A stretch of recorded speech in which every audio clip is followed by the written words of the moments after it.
join the Talks media personality. You can find her on a Sports Line and CBS Sports HQ. Katie, welcome to the show. Jo, thank you so much for having me again. I had such a great time the first time that I was on the show, so I was delighted that you asked me back, and congratulations to you on Vegas Insider. I've been saying your stuff. It's pretty exciting. Thank you. Yeah, it's an exciting time. We've got football in full swing and so many more sports right around the corner, Katie. Yeah. Before we jump into some football, let's talk about you. Yeah. You have been absolutely crushing it. Your podcast is rolling. Tell us firstly about your podcast that you're doing. So I have a gambling podcast with Omaha Productions. Peyton Manning is my boss, which is pretty crazy. And it's called Moxie Bets. It's also available through ESPN, distribution through ESPN. So it is every Monday, Wednesday, and Friday. You can listen to it wherever you get your podcasts. And then also it's available on the ESPN sports betting YouTube channel. So we had an episode today. We had Munaf Manji from the Sports Gambling Podcast come on as a guest. Jo, I'd love to have you come on actually sometime as a guest. Go through some games, but it's great. It's a fun podcast. We go through the slate of games. We kind of recap what happened. We give picks, we give analysis, and it's, some of it is your typical gambling podcast, but at the same time, it's fun and it's from a different perspective. Not a lot of them have us ladies talking about picks, so it's fun. It's great. I have the podcast. I think it's been a few months now, maybe 3 months that we've had Moxie Bets, and it's great. Hopefully someday, I think soon it'll go to be every day, but right now it's just Monday, Wednesday, and Friday. Yeah, I can't wait till we get to have you on there every day, Katie, because it's a fantastic podcast. I've checked it out a couple of times, and I'm so excited with the football season in full swing for you to keep rolling with it.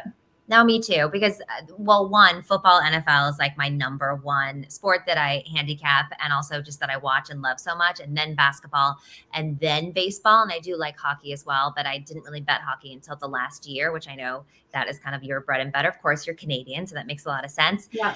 So baseball, I feel like the dog days of summer for betting was, kind of rough for me in terms of just not enjoying it as much, but now that we're already week 3 of football, it's like Christmas. It absolutely is. It's so fun. We're going to jump into football in a couple of minutes here, but first, let's talk about what you have going on at CBS Sports. Yeah, so I just recently, a month, I think Thursday was an exact month, I joined CBS Sports, and I'm on CBS Sports HQ. I am now an anchor, which is pretty crazy, for Sports Line, which is the kind of their gambling arm. And so every day, or Monday through Thursday, from 6 to 7 p.m., except for on Mondays and Thursdays, we have 2-hour shows leading up all the way until game time. You can catch me and my fellow anchors with a bunch of experts breaking down the slate of games for the week, or if it's a 2-hour show leading up to a primetime game, we talk about that. We just give analysis, give picks, keep you updated on everything. And it's been a really exciting and challenging journey for me because, Jo, as you know, I started on Instagram just a couple of years ago, just giving my game picks out. And I worked in public relations for 15 years. And so I did this as a passion project and something for me to get my creative juices flowing. And I didn't really know where it would end up. And the fact that 2 years later, I now am on CBS Sports and I have a podcast on ESPN with Peyton Manning being my boss. It's wild. It is absolutely wild, but I'm here for the ride. It's a challenge for me. I'm challenged every single day, but I'm so excited. And I get to talk about sports and betting every day. And who doesn't want to do that? Yeah, it's so amazing to see your passion come full circle for you, Katie, because I've watched you from the very start when you started on Instagram. I am one of your biggest fans. I love everything that you've done and been able to accomplish. So keep crushing it. I can't wait to see where your career goes from here. You're definitely such a high level right now. Can't imagine what those Christmas parties are going to be like for you. I know, and hopefully I get to travel and stuff too. We'll see, but it's been great. It's been super fun, and just learning a whole new skill set as well because I'm new at anchoring. But just proud to be there and super excited. And thank you so much for always being so supportive. And I think that you're probably like the nicest person on social media and on Instagram. You're always so supportive of everyone, certainly women in this space, but everyone across the board. And you're such a light, Jo. So I'm sure, and I hope that you know that. Thank you, Katie. Life is too short at the end of the day not to be nice to everyone out there. We're all just making our own paths in this industry. But let's talk some football here. We have the Bucs and the Packers on Sunday. This is going to be really interesting. No Mike Evans for the Packers, but for the Bucs, Cole Beasley looking to fill that role, which I talked to a former Buffalo Bills player, and this guy is sneaky out there, almost invisible on the field. What are you thinking here? Are you thinking Tom Brady looks like himself as of late and can get this win? Well, there's a couple things with this game. One, this could be the last time, Joe, that we see Tom Brady and Aaron Rodgers on the field together. Now, of course, if both of these teams make the NFC Championship game, which I don't know how likely that is. I feel like the Eagles are looking pretty good. And of course, I'm going to ride with my Niners on this one. But unless they both make it to that game, we might not see them play each other ever again. So from that standpoint, what an exciting game. These are two Hall of Famers. They're actually, over the last 20 years, both Brady and Rodgers are the most profitable quarterbacks in the NFL against the spread. So that's always kind of hard, right? When you're picking it, you're like, okay, well, I always want to go with Aaron Rodgers, or you don't want to fade Tom Brady. And you look at both of them, and they're both two of the most profitable quarterbacks that have ever happened. But you just alluded to it. There are injuries across the board. Who's Tom Brady going to throw to? You got Mike Evans, who's suspended. You got Godwin, who's injured. You got Julio Jones, who didn't practice this week. Yeah, okay, maybe the offense will run through Leonard Fournette, but he's also dealing with a hamstring injury right now. But on the other side, who's Aaron Rodgers going to throw to? Cobb didn't practice this week. Lazard didn't practice this week. So what does this tell us? It's going to be a very defensive-minded game. Now, both of these quarterbacks, of course, can figure out a way to get this done, and they will. But even though I trust the quarterbacks, we saw what happened in week one with the Packers there and all the drop balls. Even though it could be a beautiful pass, some of these rookies are dropping the ball. So if I'm leaning on quarterbacks, of course, I'm going to lean on Tom Brady a little bit longer. I think he's earned that. And also the defense. Well, who has the better defense here? It's the Bucs. The Bucs lead the NFL in sacks with 10 sacks. 6 of those have come from blitzing linebackers. We know that the Packers have issues up front. Rodgers was sacked 7 times already this year. Bucs have 21 sacks on him in the season. I think it's going to be a low-scoring game. I like the under in this game, but it's a pick-em right now. I'm rolling with the Bucs. Yeah, this is going to be really interesting. That total's so low right now, 41.5, opening at 47. I wish I got it when this line first opened, because I'm with you. These defenses are going to come out so strong. My only concern is a pick 6 in this one to push us over that total.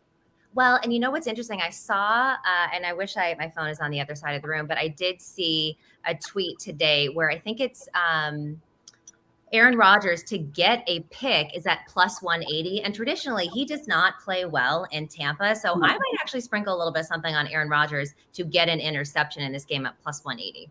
Okay, I like it. I think that's a great way to go. And you got to love that plus money, Katie. Now let's talk about that Sunday night game. Yes. I know you love San Fran here, the 49ers taking on the Denver Broncos. Yeah. I thought the spread was kind of a joke when I first saw it. Oh, yeah. The 49ers only 1.5 point favorites here. I expected a lot higher against the Broncos, who are absolutely struggling this season. So you know what's even crazier, Joe, is that I understand Trey Lance, of course, was our QB1 going into this season. And there was a lot of question marks around him, rightfully so, because this was, even though he's not technically a rookie, this would have been his first time as the starting quarterback for the 49ers, even with Jimmy Garoppolo waiting in the wings there. So when I was looking at win totals for the 49ers, as much as my heart is in it, I didn't really know where to go with it because I didn't know what we were going to get for Trey Lance. We know what the ceiling is, but we didn't know if he was going to get there this season. With Jimmy Garoppolo at center, everything just relaxes. The offense looked a million times better than it did under Trey. And that's not a knock against Trey. It's just that they knew that he was going to make mistakes and they didn't have that trust in him that they have in Jimmy after playing with him for a couple years now.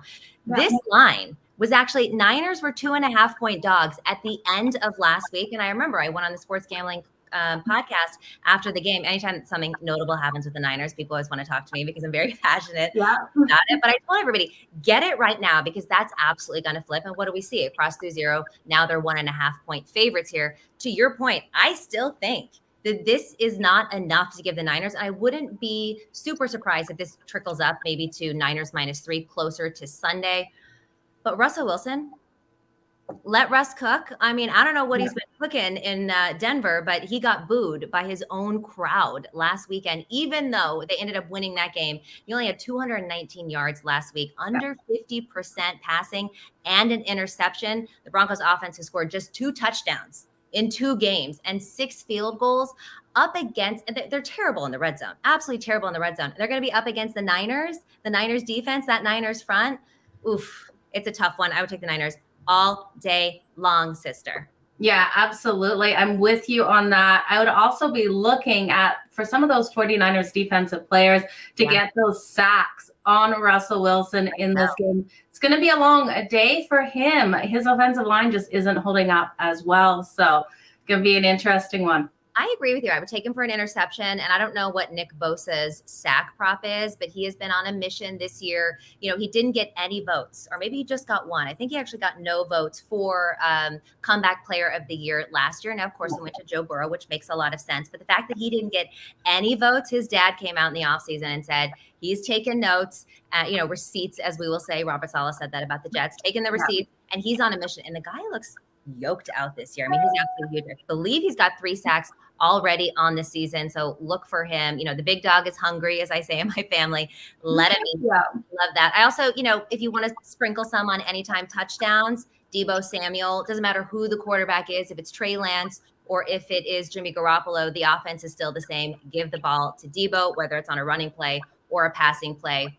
But I also think that Brandon Ayuk is really kind of coming alive. In week 1, he only had 3 targets from Trey Lance. That bubbled up all the way to 8 with Jimmy. He hasn't gotten the end zone yet this year, but that's at plus 130, I believe, on Caesars this morning. So I might look at Ayuk for an anytime touchdown. I would definitely look at that. And nice job bringing up the Nick Bosa. I love the Bosa family. We know such talent comes out of that family. I'd be looking definitely at him this Sunday. Let's jump back to the 1 o'clock time slot. We got the Kansas City Chiefs taking on the Indianapolis Colts. We know the Colts are dealing with so many injuries. I'm eating my words on Patrick Mahomes here. I really didn't think he could perform without Tyreek Hill, as well as we've seen. So I'm shaking my head. This AFC West division, I hate that he's part of it because I'm a Chargers fan. They are a 5.5-point favorite here going into Indy. Any thoughts on this one, Katie? So this one's a hard one. And I feel like, in our industry, if you will, you talk about trap games a lot. And this kind of has the makings for a trap game because the Colts don't have a win this season. They had a tie and then they got completely blown out by a terrible team. And then you look at the Chiefs, which you just alluded to it. No cheetah, no problem. I mean, Patrick Mahomes has been incredible this season so far. He's 22-1 straight up and 18-5 against the spread. The week after playing a divisional opponent, we know that they just played the Chargers, which was a heartbreaking game, but I'm so glad that Justin Herbert is going to be okay moving forward. That was a scary moment. I think this is going to be an uglier game than people are giving it credit for. The public is all over the Chiefs. I saw a tweet earlier this week by Todd Furman, who was a former odds maker, and he's with us at CBS Sports, that this is the number 1 liability for sports books is for the Chiefs to cover this. Now, this spread used to be at 7. It's now ticked down to 5.5. I'm still going to roll with the Colts on this one. I think it's a desperate home dog. They have to win this game. They have to win this game. I also think the 2 things that the Colts do well, last year at least, they ran the ball well, right, through Jonathan Taylor. Haven't been doing that. They got to get the run game going again, and they have to protect Matt Stafford. The protection has not been great for Stafford. I think this is a game where they're going to step up. It could be the Chiefs are going to win this game, but I'm going to go with the Colts on this one, plus the 5.5. It just feels a little trappy to me. Yeah, it does feel a little trappy, especially when you look week 4, who the Chiefs are playing. Chiefs will be facing the Tampa Bay Bucks in prime time on that Sunday. So this could definitely be a position they're in a look-ahead one. I definitely think it's worth sprinkling on the Colts on that money line, even though we saw them just get destroyed last week, Katie. It's going to be an interesting one. They're just going to be desperate. They're going to be so desperate. They cannot go down 0-3. So I mean, look, you know what they say, any given Sunday, anything could happen. If the Chiefs win this game in a blowout fashion, I don't think anyone's going to be surprised. But every once in a while, you got to roll the dice with the dog here. And I feel like this spot this week is a good bet. It definitely is. Okay, Katie, what is happening for the rest of the week? What does your normal weekend look like being in this industry?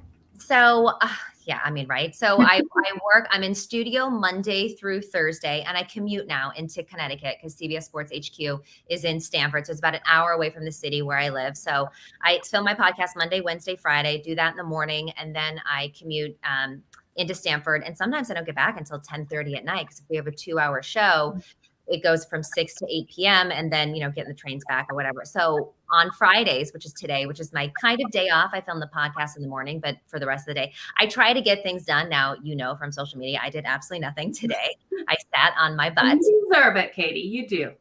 Thank you. Yeah, I try to tell myself, but then also, when the dust starts to accumulate and things started getting cluttered, you're like, you deserve it, but you also deserve to live somewhere nice and clean up after yourself, Mox. So Fridays, I kind of try to do nothing or clean or whatever. Saturdays, I do watch a little bit of college football, but I kind of take that day for myself. Saturday nights are my night though, Joe. That's the night that I get out with my girlfriends and I try to have fun and enjoy my life because then on Sunday, you got to watch football. One, I love to watch football. And two, I have to watch football. And it's so funny when people talk about, oh, working in sports must be so fun. And it is. And this, it is really fun, but it's also a lot of work. And you are watching these games for fun, but you also have to watch these games. You have to know what's going on. So you're just kind of always, I feel like when you work in sports, you're always kind of working because even when you're just enjoying something, you're ticking down notes in your head for whatever show you have coming up. Yeah, you absolutely are, and you can't miss a play. I was in Nashville for the opening weekend of the NFL for a kickoff party, and fun. But I was in panic mode because I was missing some of these games. So I know exactly how you feel. I want you to enjoy your Saturday night, though, out with the girlfriends. That will be a lot of fun, Katie. Yes, I'm so excited about that. And that's the thing, too, is that people are like, oh, do you want to go to this bar, this party? I'm like, no, because I don't want anybody talking to me, talking about or whatever. Like, I need to watch, especially during Niners games. When the Niners are playing, I only watch the Niners. I watch pretty much Red Zone all day, or I'll pick some other games. But when the Niners are playing, I try to focus on that. And I don't want anybody talking to me and chit-chatting because I am laser focused. One more question. What about the smack talk that comes in on your phone? Are you putting that away when your 49ers are playing? Because I tell you, I will uninvite my friends over for the Chargers games because I just want to watch them by myself. And then they start smack talking me that the Chiefs are winning. It's like, you don't even love sports. There's nothing more. Or when people are like, they try to tell me things that, one, I know everything there is to know.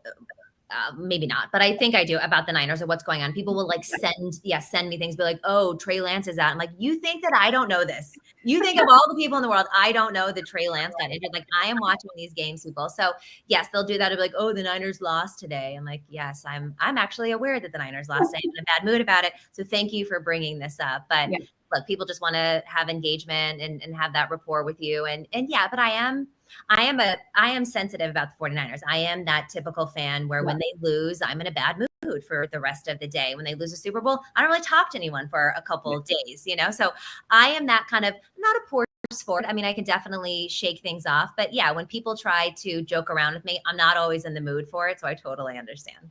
Yeah, I completely feel you there, Katie. Okay, Katie. I'm going to let you go here. We're going to wrap it up. But first, let everyone know again where they can follow you and all of your shows because no one wants to miss out on the content that you have. Yes, thank you so much. So you can follow me on Instagram at Katie Mox Bets or on Twitter at Katie Mox.